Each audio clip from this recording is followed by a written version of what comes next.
The number of educators and school employees landing on a state do not hire registry in Texas is increasing. And after a KXAN investigation exposed how people can exploit the state's backgrounding system, lawmakers are trying to fix it.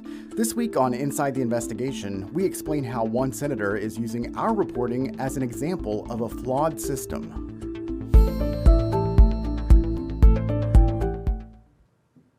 All right, welcome to Inside the Investigation. This week, I'm joined by our Director of Investigations and Innovation, Josh Hinkle. Josh, welcome to the show. Thanks for having me again, Kelly. I'm so excited to be here because what we're talking about today, we're making a lot of impact at the Capitol. We've had several stories that investigators put together, including the one we're talking about today, that have really been getting some legislative things solved. So let's talk about yours.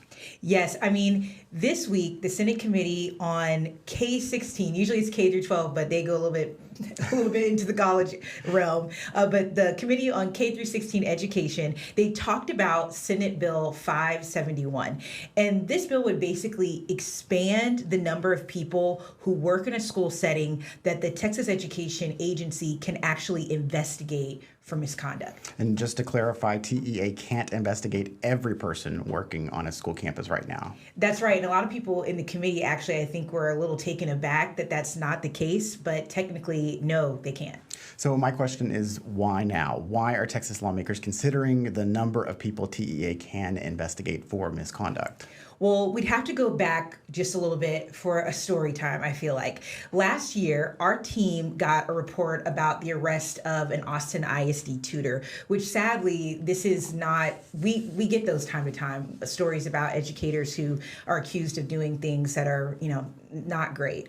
It was an email that was sent out to families at a local high school. The tutor, who had only been working there for just over a month, was accused of indecency with the child by contact.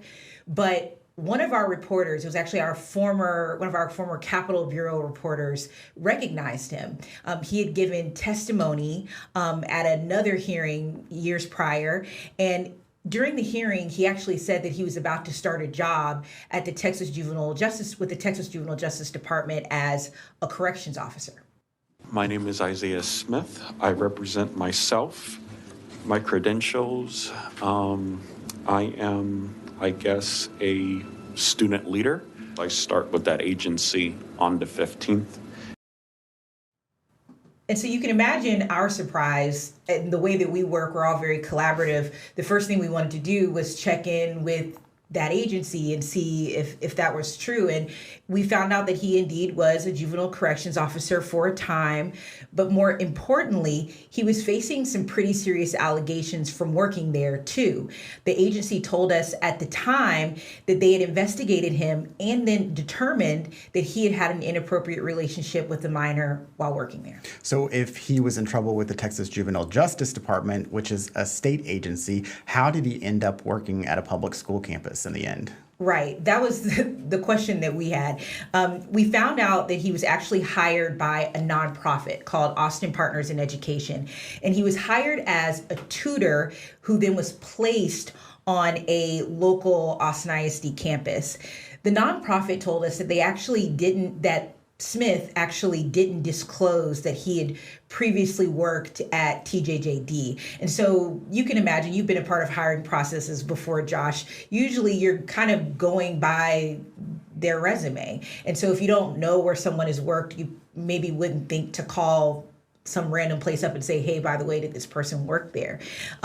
So that was one issue. They didn't really have a reason to call TJJD. They said to check on him. But it also highlighted an issue that the state had already recognized. There was really no central registry, no central do not hire search engine where schools and people that are trying to staff for vulnerable populations could just go and search for a person, go search all the state misconduct data and information. And so in a previous session, lawmakers had already approved the creation of a search engine that would combine HHSC misconduct records, DFPS, TEA in one spot for schools to just have one spot where they could search for someone to just have that peace of mind. And at the time of Smith's hiring, it wasn't finished, and we should say it still isn't finished. So we know you've covered that database quite a bit, and lawmakers have already approved the creation of this centralized misconduct search engine, as you mentioned. But you reported this week specifically that after this story, Senator Paul Betancourt said he wanted to file another bill to close loopholes in the state's backgrounding system. And so why would that need, appear if we have this search engine that's already being built? Right. I mean, our story uncovered quite a few issues, even with the search engine. So one, even if that search engine had been completed, Austin Partners in Education is still up in the air if they would have flagged this, if they would have caught this piece of information that TJJD had. For one, under the bill, contractors and nonprofits would not have had access to the search engine. It would have only really been for other state agencies and school districts. There's also another snag in the system that our story caught. The centralized registry would basically combine, again, a bunch of do not hire registries that already exist, TEAs, TJJDs, DFPS, and TEA's do not hire registry in particular. It's one that's already public. Not all of them are, but right now you could go type in TEA, do not hire registry. It would come up and you at home would be able to search a name. But what we found in our report is even right now, the man that was featured in our story, Isaiah Smith, who's facing multiple felony charges for indecency with the child, he is still to this day not listed on it. So when Senator Betancourt watched our story, he sent a letter to TEA asking, why is that? And Commissioner Morath wrote him a letter back. And in it, he said, under current law, TEA still can't compel a school district to report contractors. They are required to report certified educators and some other folks, but they don't have to report people who they don't employ at this point. And so he told the senator if lawmakers, added contractors to the current statute, it would actually strengthen TEA's authority to step in and investigate. And if they were to substantiate the report or findings, to actually put them on the do not hire registry. There's an issue. In my mind, what gets measured gets fixed. There's a failure here, no question. And this person should have never been around young people ever again in their life. And so that brings us to this week. Senator Betancourt did just what Commissioner Morath told him it might be wise to do, and he put it into this new bill.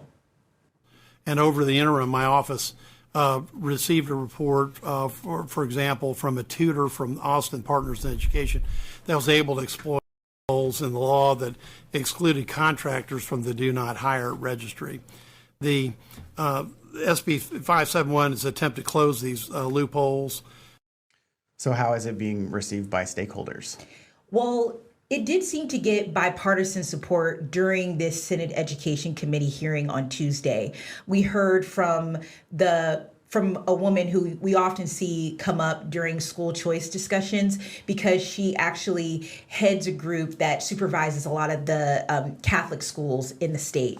And she said this would make TEA's do not hire list more reliable for them, because if they have expanded authority to investigate misconduct, they would have just kind of an increased assurance that when they're searching on there, that it's capturing more folks, capturing more misconduct that they've flagged. And she asked lawmakers in her testimony to pass the bill with a few tweaks to kind of clarify who would need to be reported and TEA's authority. But she asked also that they fully fund it, because she mentioned, this will be expensive. It'll mean that TEA will need more investigators to take on what we can assume will be a larger caseload. This bill appropriately covers more than 250,000 personnel in public schools who were not previously covered by our Do Not Hire registry. Imagine that's 250,000 coaches, bus drivers, custodians, Cafeteria workers not previously covered are covered by this bill. So pass this great bill, close these loopholes, and fund TEA to do the investigations needed to keep these predators out of all schools. So what is the status of the bill now? It was left pending, which it does happen a lot. And again, there were some errors that Senator Betancourt wanted to fix. So now what we're looking out for is the full copy of a committee substitute that he's going to enter in, hopefully with these changes. And from what it sounds like, it's going to be a much longer bill than what he originally filed. But it did seem like it got the support of his colleagues, both Republicans and Democrats. A lot of that committee hearing was not just focused on that bill. There were some other bills that came up that dealt with misconduct, alleged misconduct in schools.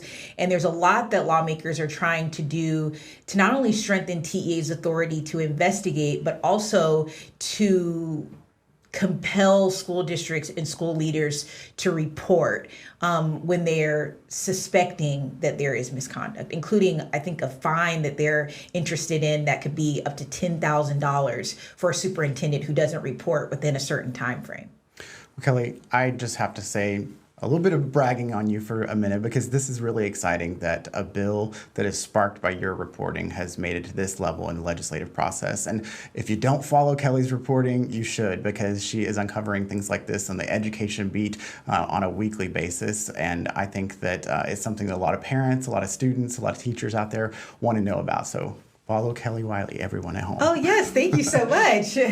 No, it's really cool to see lawmakers take note of our reporting, your reporting, investigator Matt Grant's reporting. It's cool to see that people are watching and listening, and that the stories that we uncover could have an impact. And guys, if this is the type of reporting that you like to see, come back to us, listen more. We appreciate those of you that are listening and watching. Don't forget to join us next Friday at 10:30 for another Inside the Investigation. You can also listen to us on KXAN's new investigative podcast. Is highlighting our award-winning team's latest reports exposing corruption, safety concerns, system failures across Texas. The podcast will feature audio versions of our weekly Inside the Investigation discussion with the journalists working on those stories. It's available wherever you get podcasts. Josh, thanks for joining us. Thanks again for having me. See you guys next time.